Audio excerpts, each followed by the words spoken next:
Nabi sallallahu alaihi wasallam bersabda, khairu sababikum man tasabbaha bikuhulikum wa syarra kuhulikum man tasabbaha bisababikum. Sebaik-baik anak muda di antara kalian adalah pemuda yang perilakunya menyerupai orang-orang tua. Sebaliknya, sejelek-jelek orang tua adalah orang tua yang perilakunya menyerupai perilaku anak muda. Lupa bahwa dia akan mati. Masih saja seperti anak-anak muda, bergaya, berpose dan berperilaku seperti itu. Amal ibadah yang memberikan pengaruh dan manfaat pada orang lain itu lebih utama dibandingkan ibadah yang hanya berpengaruh terhadap dirinya sendiri. Kuntum khaira ummatin ukhrijat linnas ta'muruna bil ma'ruf wa tanhauna 'anil munkar. Kalian umat Islam itu adalah umat terbaik yang dilahirkan untuk manusia karena kamu menyuruh berbuat baik dan mencegah kemungkaran. Nah, dakwah itu tidak harus dengan dakwah bil lisan, tidak. Dakwah bil hal.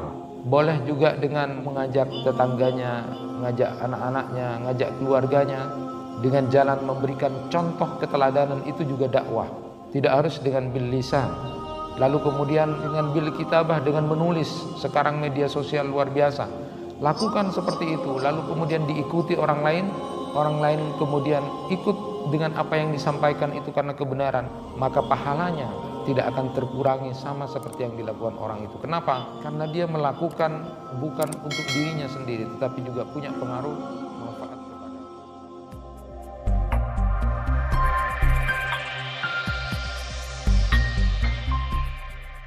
Assalamualaikum warahmatullahi wabarakatuh. Alhamdulillahi rabbil alamin, wa bihi nasta'inu ala umuri dunya waddin. Asyhadu an la ilaha illallah wahdahu la syarikalah, wa asyhadu anna Muhammadan abduhu wa rasuluh. Allahumma salli wa sallim wa barik ala nabiyyina Muhammad wa ala alihi wa ashabihi ajma'in. Amma ba'du. Jamaah kuliah subuh yang dirahmati Allah, kita akan melanjutkan kajian kitab Tajridul Ittiba' fi Bayani Asbabi Tafadulil A'mal Syekh Ibrahim Ar-Ruhaili tentang keutamaan amal. Sebelum kita melanjutkan tentang kajian keutamaan amal ini, saya ingin sampaikan kembali beberapa kaidah dalam melakukan amal. Pertama, jangan meninggalkan amal soleh, karena itu adalah jalan untuk memudahkan kita menuju siapa sesungguhnya kita.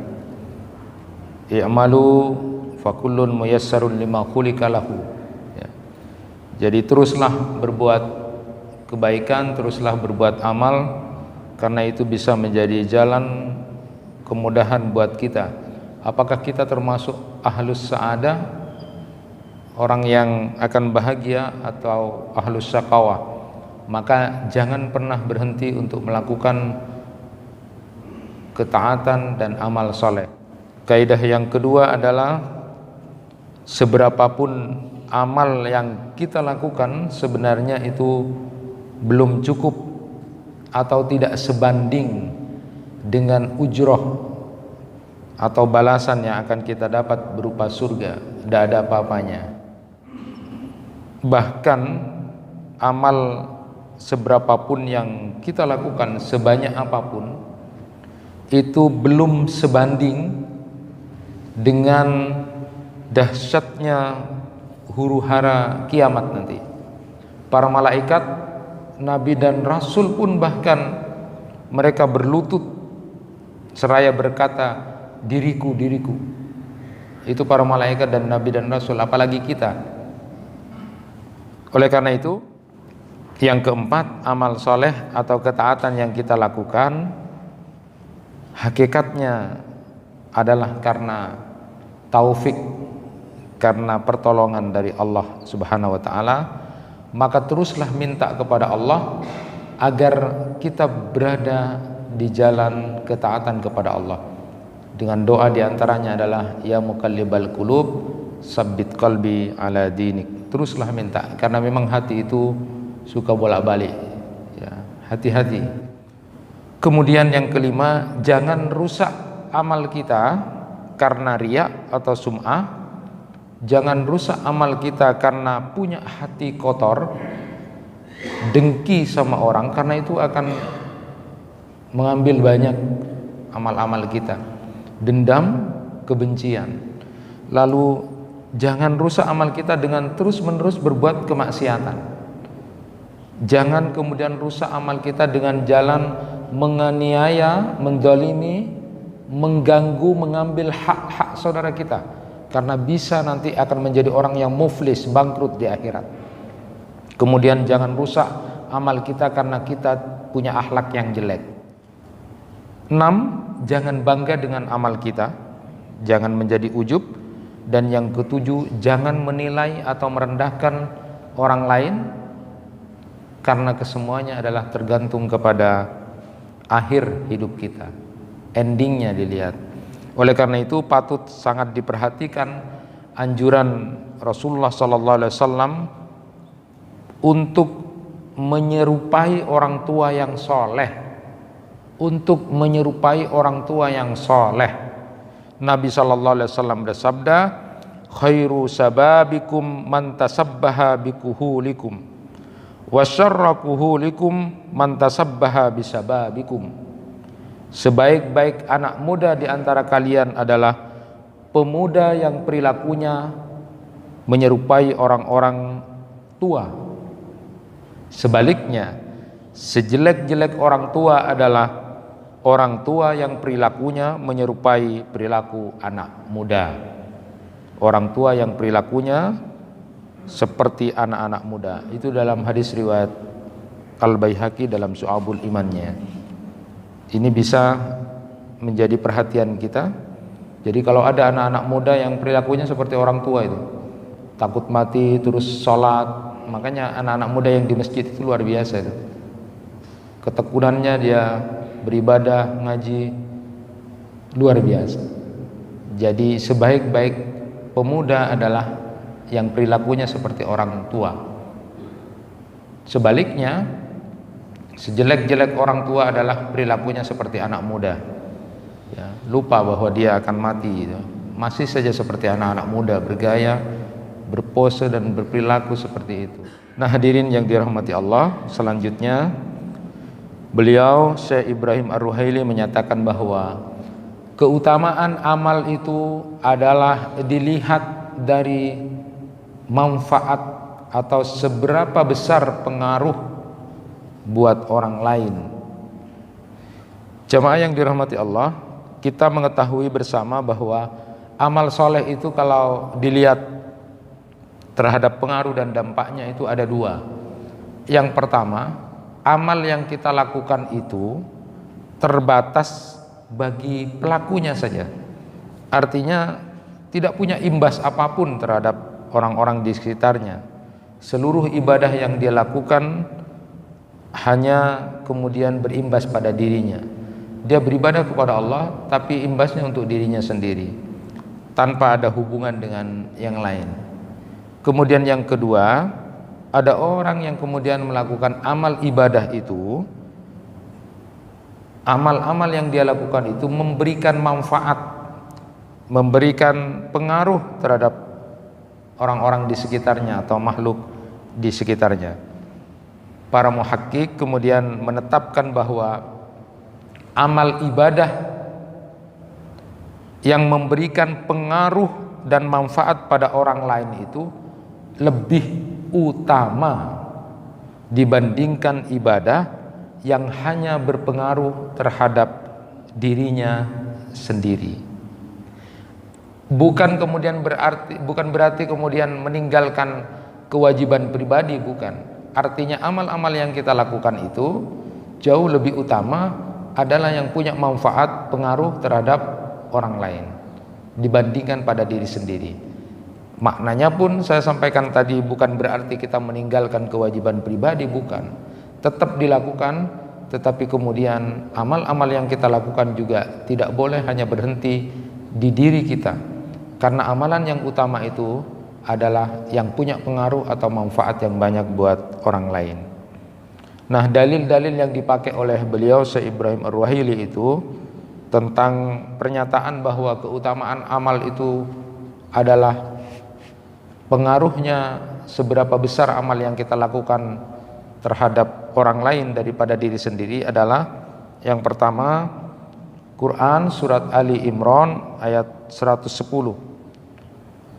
Kuntum khaira ummatin ukhrijat linnas ta'muruna bil ma'ruf wa tanhauna 'anil munkar.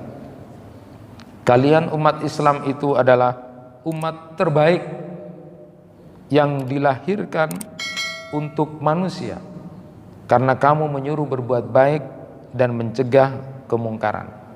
Nah, jadi dari ayat ini oleh para mufassir predikat kuntum khaira ummah, jadi predikat terbaik diperoleh karena paling bermanfaat bagi manusia yang lain, yaitu dengan melakukan yang namanya amar ma'ruf nahi mungkar.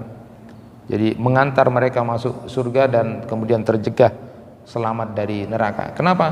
Karena dia tidak hanya jadi orang soleh pada dirinya sendiri, tapi dia mengajak, dia menyeru kepada kebaikan. Kalau sudah amar ma'ruf nahi mungkar kemudian hilang, itu sudah pertanda akan hancurnya satu komunitas. Oleh karena itu kita disebut sebagai orang terbaik, umat yang terbaik adalah karena kita tidak diam, kita bergerak terus untuk melakukan amar ma'ruf nahi mungkar. Yang kedua, semakna dengan itu beliau kemudian mengutip Quran surat Fussilat ayat 33. Wa man ahsanu qawlan mimman da'a ilallah wa amila shaliha wa qala innani minal muslimin. Dan siapakah yang lebih baik perkataannya daripada orang yang menyeru kepada Allah dan mengerjakan kebaikan dan berkata, sesungguhnya aku termasuk orang-orang muslim, orang yang berserah diri. Quran surat Fussilat ayat 33. Nah, ini menjadi perhatian kita Bapak dan Ibu serta saudara-saudara sekalian, sekali lagi bahwa jangan hanya menjadi orang baik pada diri sendiri, tetapi kemudian lakukanlah sesuatu yang punya pengaruh, manfaat buat orang-orang yang ada di sekitar kita. Kemudian beliau juga menjadikan dalil dari hadis Rasulullah SAW tentang besarnya pahala orang yang berilmu, beramal lalu menyampaikan atau mendakwakan. Dari Abu Hurairah radhiyallahu an, Nabi sallallahu alaihi wasallam bersabda, "Man da'a ila huda kana lahu minal ajri mislu ujuri man tabi'ahu la yankusu dzalika min ujurihim syai'a wa man da'a ila dalalah kana alaihi minal ismi mislu asami man tabi'ahu la yankusu dzalika min asamihim syai'a." Barang siapa mengajak orang lain kepada petunjuk, maka baginya pahala seperti pahala orang yang mengikutinya tanpa mengurangi pahala mereka sedikit pun. Tetapi siapa yang menyeru pada kesesatan, maka dia akan mendapat dosa seperti dosa orang yang mengerjakannya tanpa mengurangi dosa mereka sedikit pun. Hadis riwayat Muslim. Jadi Bapak dan Ibu, beramal itu diantaranya tidak hanya kemudian dia berilmu, beramal, tetapi kemudian menyampaikan, mengajak. Nah, dakwah itu tidak harus dengan dakwah bil lisan, tidak. Bapak dan Ibu, dakwah bil hal. Boleh juga dengan bil kitabah, dengan tulisan. Bapak dan Ibu mengajak tetangganya, ngajak anak-anaknya, ngajak keluarganya dengan jalan memberikan contoh keteladanan, itu juga dakwah. Tidak harus dengan bil lisan. Lalu kemudian dengan bil kitabah, dengan menulis. Sekarang media sosial luar biasa. Lakukan seperti itu, lalu kemudian diikuti orang lain kemudian ikut dengan apa yang disampaikan itu karena kebenaran, maka pahalanya juga tidak akan terkurangi sama seperti yang dilakukan orang itu. Kenapa? Karena dia melakukan bukan untuk dirinya sendiri, tetapi juga punya pengaruh manfaat kepada orang lain. Berikutnya adalah dalil yang diambil dalam hadis Rasulullah sallallahu alaihi wasallam juga, khairul ashabi indallah khairuhum li sahibihi wa khairul jiran indallah khairuhum li jarihi. Rawahu Tirmizi. Sebaik-baik teman di sisi Allah adalah yang paling baik terhadap temannya, dan sebaik-baik tetangga adalah yang terbaik terhadap tetangganya. Hadis riwayat At-Tirmizi. Dulu saya setiap selesai Idul Fitri itu biasanya ada acara halal bihalal. Saya sampaikan itu, andaikan ada pemilihan tetangga terbaik, coba di RT ini lakukan perlombaan tetangga terbaik, tapi diam-diam, tidak usah bilang siapa-siapa. Kalau bapak dan ibu kemudian paham hadis ini, dipraktekkan bahwa menjadi orang baik itu tidak untuk diri kita sendiri, tetapi kepada teman, kepada tetangga, kepada siapapun di sekitar kita baik, maka itu amalan utama. Kalau predikat menjadi tetangga yang luar biasa itu sudah bagus, pikirnya kita harus menjadi tetangga terbaik.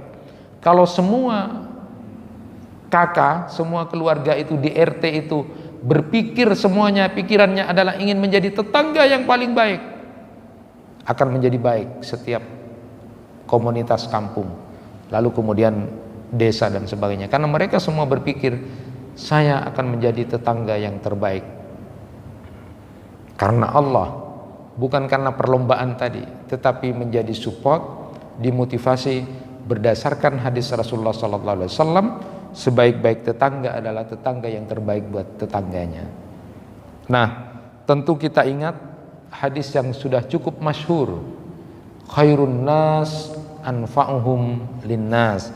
Sebaik-baik manusia itu adalah yang kemudian punya manfaat yang banyak buat manusia yang lain. Jadi ayat-ayat tadi, lalu kemudian hadis-hadis Rasulullah tadi yang saya sampaikan itu menunjukkan bahwa sebaik-baik manusia di sisi Allah adalah yang memberikan kebaikan pada manusia yang lain. Jadi hadis-hadis ini menunjukkan keutamaan satu amal itu adalah yang bisa memberikan dampak, pengaruh, manfaat kebaikan kepada orang lain. Dalam konteks ini ada riwayat dari Anas bin Malik radhiyallahu an berkata, suatu kali kata beliau, Anas bin Malik, kami bersama Nabi sallallahu alaihi wasallam. Kebanyakan dari kami ini kalau bersama dengan Rasulullah itu suka bantu-bantu apa yang menjadi kebutuhan, keperluan dari beliau. Ada di antara kami yang berpuasa, karena dia berpuasa lalu kemudian agak lemah. Tetapi mereka yang tidak berpuasa, mereka itu kemudian rajin mengatur pasukan, lalu kemudian bekerja mengobati pasukan yang terluka, yang tidak puasa itu. Lalu kemudian Nabi sallallahu alaihi wasallam bersabda, orang yang tidak berpuasa ini telah banyak menabung pahala hari ini. Nah, ini juga dijadikan dalil oleh Syekh Ibrahim Ar-Ruhaili bahwa memanfaatkan kebaikan yang kita lakukan itu punya pengaruh, manfaat pada orang lain itu adalah lebih utama. Syukur kalau kemudian dia berpuasa, juga kemudian dia rajin membantu, menolong dan memberikan manfaat pada orang lain. Itu jauh lebih baik. Nah, ada beberapa dalil juga yang menguatkan masalah ini adalah karena perbuatan yang dilakukan oleh para salaf itu. Dalam kitab Lataiful Ma'arifnya Ibnu Rajab Al-Hambali itu menulis, Mujahid berkata begini, aku melakukan sebuah perjalanan bersama dengan Ibnu Umar. Maunya aku itu, katanya Mujahid, maunya aku itu mau melayani Ibnu Umar. Tapi ternyata justru di perjalanan Ibnu Umar lah yang kemudian melayani aku. Itu luar biasa dan hebatnya. Kalau kita bicara tentang pemimpin dan sebagainya, justru maunya pemimpin itu kita layani karena dia pemimpin. Tapi justru pemimpin inilah yang melayani anak buahnya. Ini jarang terjadi dan tidak ada. Mus'ab bin Ahmad itu mengatakan bahwa dia pergi berhaji bersama Abu Ahmad Al-Marwazi. Jadi Abu Ahmad ini orang yang luar biasa. Abu Ahmad ini kemudian memberikan syarat kalau Mus'ab bin Ahmad ini ingin bersama dia pergi ke haji, dia menyatakan jangan kemudian bantah setiap apa yang aku katakan. Akhirnya Mus'ab itu kemudian mau bersama dengan Abu Ahmad, ya. Nah, ketika di perjalanan ini Abu Ahmad ini orang yang luar biasa terhormatnya. Tapi kemudian Mus'ab kan ingin jalan, ingin melayani dia gitu loh. Tapi kemudian Abu Ahmad bilang, kalau kamu ingin berjalan bersama aku, haji bersama aku, nanti pokoknya jangan suka bantah-bantah. Apa yang terjadi? Ketika dia kemudian melakukan kegiatan apapun di sana, lalu Abu Ahmad itu melayani Mus'ab bin Ahmad. Lalu kemudian, bahasa kita loh, kok mestinya saya gitu, bukan sampean. Terus sudah, syaratnya kan kamu ikut aku kan jangan bantah-bantah, dilayani. Itu hebatnya orang-orang dulu itu. Khairun nas anfa'uhum linnas. Apa yang dia lakukan ternyata dia suka melayani orang lain. Padahal ini orang terhormat. Nah, banyak riwayat yang serupa dengan itu, hadirin. Ini menunjukkan bahwa mereka lebih mendahulukan membantu orang lain dibandingkan melakukan ibadah yang sifatnya terbatas dan hanya untuk kepentingan dirinya sendiri. Bahkan ada yang luar biasa di Lataiful Ma'arifnya Ibnu Rajab itu, ada orang soleh yang menemani para sahabatnya itu, bila dia melakukan perjalanan itu, dia mensyaratkan, pokoknya saya akan melayani kamu dalam perjalanan. Jadi apabila dalam satu rombongan itu ada orang yang butuh mencuci, lalu kemudian jangan, biar saya yang mencuci. Karena dalam perjalanan itu panas, ada yang kemudian naruh air di kepalanya, jangan, biar aku yang menuangkan air untuk kamu. Dilayani luar biasa. Inilah luar biasanya orang-orang salaf itu, ketika kemudian memberikan perilaku yang luar biasa. Dan ini menjadi sebuah dalil bahwa ibadah, amal yang kita lakukan yang punya pengaruh kebaikan manfaat pada orang lain itu lebih utama daripada kemudian untuk kepentingan diri sendiri. Alhasil dalam kehidupan keseharian kita justru terbalik.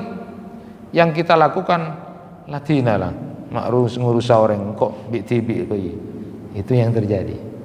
Nah, inilah bedanya kemudian memahami bahwa amal yang utama itu diantaranya adalah karena kita punya banyak memberikan manfaat kepada orang lain.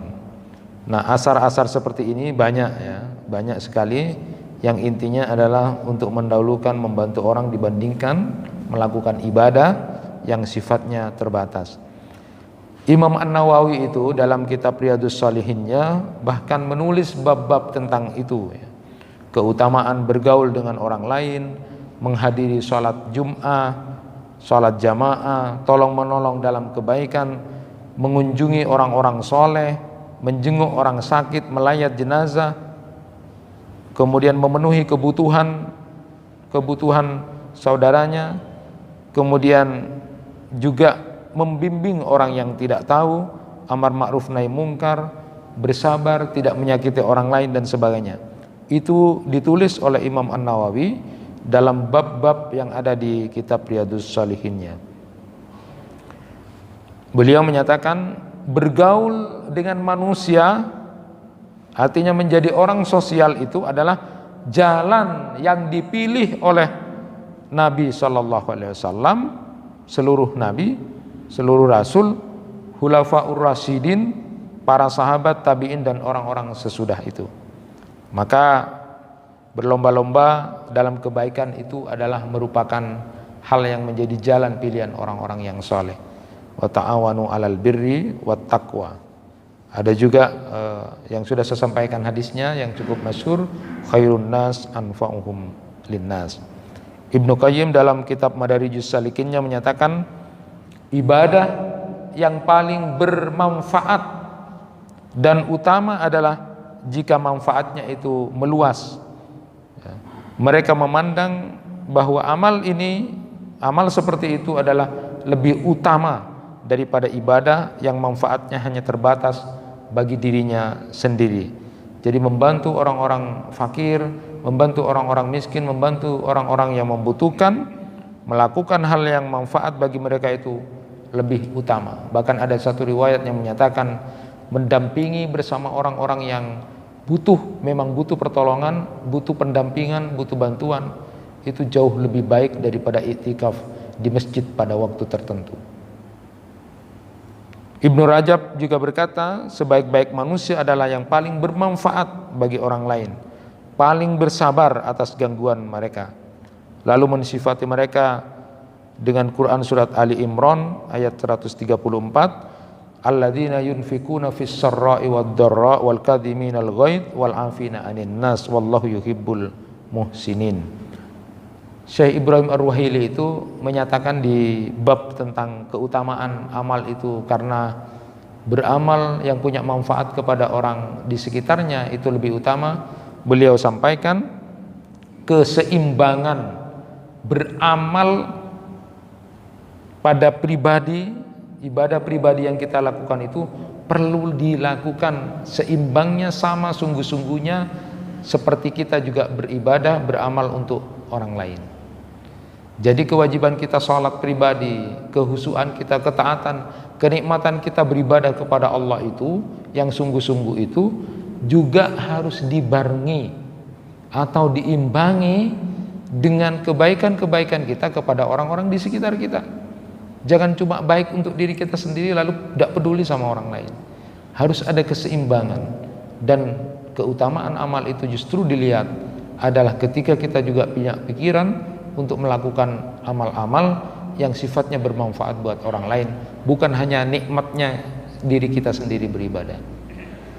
Nah, terakhir dalam kajian ini ya, saya ingin sampaikan bahwa bahkan kalau kita perhatikan amal-amal yang disampaikan oleh Rasulullah sallallahu alaihi wasallam, proyek-proyek amal yang disampaikan oleh Rasulullah sallallahu alaihi wasallam, kalau kita nanti sudah mati, amal jariah itu semuanya adalah amal-amal yang bermanfaat buat orang lain. Rasulullah sallallahu alaihi wasallam bersabda, sab'un yajri lil abdi ajrahunna wa huwa fi qabri ba'da mautihi, man allama ilman au ajra nahran au hafara bi'ran au garasa nakhlan au bana masjidan au warasa mushafan au taraka waladan yastaghfiru lahu ba'da mautihi. 7 hal pahalanya selalu mengalir kepada orang bagi hamba dalam kuburnya walaupun dia sudah mati. Setelah dia mati, yang pertama adalah mengajarkan ilmu, yang kedua mengalirkan sungai, yang ketiga menggali sumur, yang keempat menanam pohon kurma, yang kelima membangun masjid, yang keenam mewariskan mushaf, yang ketujuh meninggalkan anak, yang anak itu suka memohonkan ampunan untuk orang tuanya setelah orang tuanya meninggal. Kalau kita perhatikan semua amal-amal yang kemudian disampaikan oleh Rasulullah, semuanya adalah amal-amal sosial, amal-amal yang punya manfaat kepada orang lain, sehingga matinya seseorang tidak berhenti mengalirnya pahala itu karena amal-amal yang dia proyeksikan dan dia lakukan adalah amal-amal untuk kepentingan orang lain. Maka di kitabnya Imam An-Nawawi Riyadhus Shalihin itu diantaranya adalah memberikan motivasi kepada orang yang sudah berada di usia senja, di usia tua, adalah pikirannya adalah bagaimana dia melakukan sebuah amal yang merupakan proyek. Kalau dia mati, amal itu akan terus mengalir karena punya pengaruh atau fungsi sosial dengan amal itu. Nah, Ibnul Jauzi dalam Sayyidul Khatirnya menyatakan begini, kaitannya dengan amal sosial itu. Sesungguhnya memutuskan hubungan atau uzlah, mengisolasi diri adalah kejelekan, bukan kebaikan. Uzlah dari kejelekan adalah wajib di setiap saat. Nah, keterangannya begini. Jadi ada orang-orang yang tidak mau bergaul sudah. Nanti kalau bergaul nanti salah-salah, nanti saya diginikan sebagainya. Dia memilih uzlah, tidak bersosial. Maka ada hadis Rasulullah sallallahu alaihi wasallam, al-mu'minul ladzi yukhalitun nas wa yasbir ala adzahum khairun minal ladzi la yukhalitun nas wa la yasbiru ala adzahum. Rawahul Bukhari. Mukmin yang bergaul dengan manusia yang lain lalu dia bersabar atas perlakuan buruk yang terjadi dalam pergaulan itu, maka itu lebih baik daripada kemudian mukmin yang tidak mau bergaul dan tidak bersabar atas perlakuan buruk mereka kepadanya. Hadis riwayat Bukhari, itu dalam Al-Adabul Mufradnya. Hadis ini memberikan gambaran yang pertama bahwa mukmin yang sejati itu adalah mukmin yang bergaul, mukmin yang berbaur, tidak mengisolasi dirinya sendiri untuk nikmat ibadah sendiri, lalu kemudian dia tidak aktif. Seharusnya adalah dia mau berbaur, karena itu adalah lebih baik. Bukan salah, tetapi jauh lebih baik kalau kemudian dia mau berbaur. Yang kedua, dalam bergaul akan muncul yang namanya gesekan, tersakiti atau disakiti.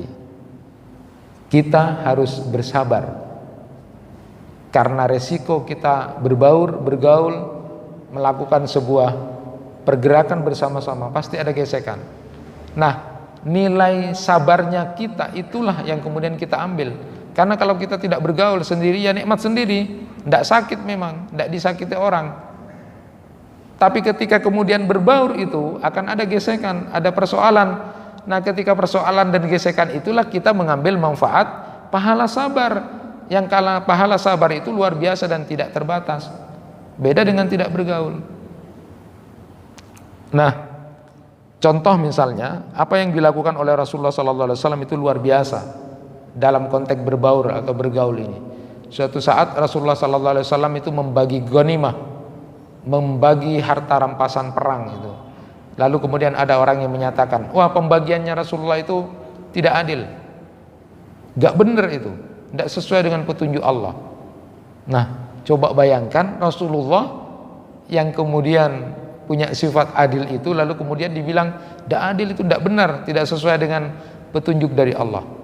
Sampailah berita itu kepada Rasulullah, sempat Rasulullah kemudian memerah wajahnya, lalu kemudian beliau menyatakan, Nabi Musa lebih disakiti oleh umatnya daripada aku, dan Nabi Musa bersabar, maka aku harus lebih bersabar. Nabi Muhammad kemudian menjadi tenang, lalu kemudian tidak memerah lagi wajahnya, lalu kemudian beliau memaafkan, lalu menjelaskan kenapa pembagiannya seperti itu. Itu luar biasanya Rasulullah SAW. Nah, hadirin, sedikit saya sampaikan, saya tambahi, ada memang hadis yang menyatakan keutamaan orang yang uzlah itu, orang yang mengisolasi diri, jadi tidak mau berbaur daripada nanti salah-salah katanya kan. Ada dalilnya begini. Suatu saat Nabi SAW ditanya orang, siapa orang yang paling mulia itu? Beliau kemudian menjawab, orang mukmin yang berjihad. Kemudian ditanya, siapa lagi ya Rasulullah? Orang mukmin yang berada di sebuah bukit, di situ dia tekun beribadah kepada Allah dan menjauhi kejahatan manusia. Hadis riwayat Bukhari. Jadi menurut hadis ini ada orang yang tidak mau bergaul, dia bahkan beribadah di pegunungan, di lembah-lembah, tidak mau bergaul. Itu orang yang utama. Ada lagi hadis Rasulullah SAW, di antara yang mulia hidupnya, kata beliau, itu adalah orang yang berjihad, dan yang kedua adalah orang yang berada di tempat-tempat terpencil. Dia tidak mau jadi orang populer, dia tidak mau jadi orang terkenal, tapi dia ibadahnya bagus. Jauh di desa-desa, di pegunungan, dia tidak terkenal, tapi dia ibadahnya tekun dan rajin. Itulah orang yang punya kemuliaan hidup, kata Rasulullah sallallahu alaihi wasallam. Maka lalu pertanyaannya, mana yang lebih utama? Mana yang lebih utama? Apakah orang yang tadi bergaul itu atau kemudian mengisolasi dirinya sendiri? Maka disebutkan di dalam kitab Al-Uzlah wal Khultah itu, Syekh Salman Al-Auda menyatakan pertama bahwa hadis tadi itu tidak saling bertentangan, tetapi saling melengkapi. Yang pertama bahwa Islam itu adalah din yang dibangun di atas hidup berjamaah, harus berbaur. Salat jamaah 5 waktu, ya harus datang berkumpul. Salat Jumat, ya harus berkumpul. Begitu juga dengan salat yang lain, salat Id. Itu adalah perintah dalam agama. Menjenguk orang sakit, menjawab salam, tolong menolong, kemudian mengajarkan ilmu amar ma'ruf nahi mungkar. Itu semua adalah perlu ada jamaah, perlu ada pembauran, perlu ada kemudian bersama-sama. Jadi yang kedua, kata beliau, uzlah itu dilarang secara mutlak karena akan mengakibatkan banyak kewajiban-kewajiban yang ditinggalkan. Jadi kalau orang mau mengisolasi diri, banyak kemudian kewajiban-kewajiban yang akan ditinggalkan. Belajar mengajar, kemudian terputusnya tali silaturahim, terbukanya setan akan menggoda dia karena dia merasa menjadi orang baik sendiri dan sebagainya. Nah, uzlah itu disyariatkan bila 3 ketentuannya.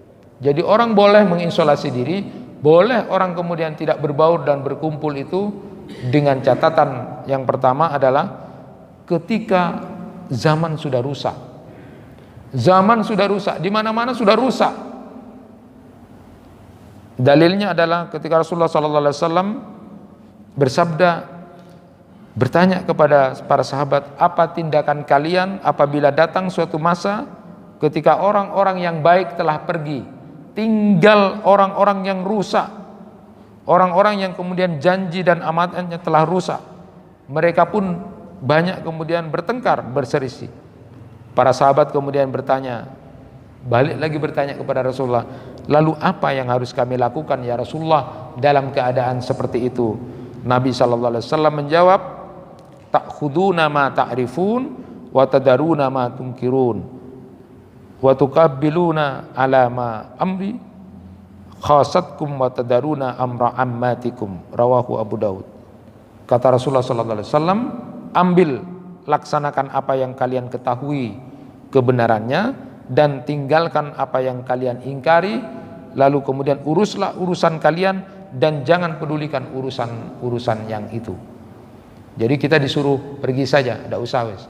Jadi uzlah itu kalau sudah rusak zaman, di mana sistem sudah rusak, sudah tinggalkan, lakukan yang baik saja, tinggalkan, tidak usah ngurus itu. Ya sudah, isolasi diri. Itu namanya uzlah. Uzlah itu boleh ketika rusak sudah zaman.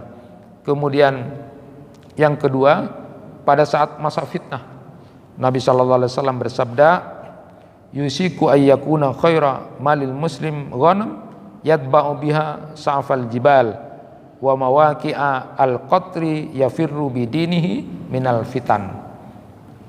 Nanti akan datang suatu zaman di mana harta yang paling berharga itu adalah seorang muslim, itu harta berharga seorang muslim itu adalah kambing yang menemaninya di puncak-puncak atau lembah-lembah pegunungan. Dia lari untuk menyelamatkan agamanya dari fitnah yang sudah terlalu besar. Hadis riwayat Bukhari. Jadi kalau sudah terlalu banyak fitnah, terlalu banyak ujian, sudah bingung, maka teman yang terbaik itu adalah, bahasanya di sini adalah kias kambing sudah. Karena semuanya sudah rusak.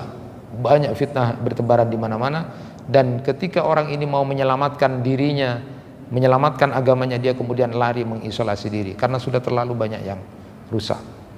Dan yang terakhir adalah uzlah dari penguasa yang sudah rusak. Ada larangan untuk tidak bersama dengan pemimpin yang sudah rusak. Jadi boleh kita kemudian uzlah kalau kemudian sudah sistem dan kemudian ada orang-orang yang menjadi pimpinan atau pemimpin yang sudah tidak pada jalan yang benar. Mengakhiri kesempatan kajian ini, jamaah yang dirahmati Allah, kembalilah kepada hadis Rasulullah SAW, khairun nas anfa'uhum linnas. Sebaik-baik di antara manusia itu adalah yang punya manfaat buat orang lain. Berpikirlah sama seperti pikirannya para sahabat itu dan orang-orang salaf yang luar biasa. Hari ini saya tidak punya tamu, saya merasa rugi karena seolah-olah saya tidak punya, dibutuhkan orang lain, seolah-olah saya tidak ada gunanya dalam hidup ini, tidak dibutuhkan orang lain.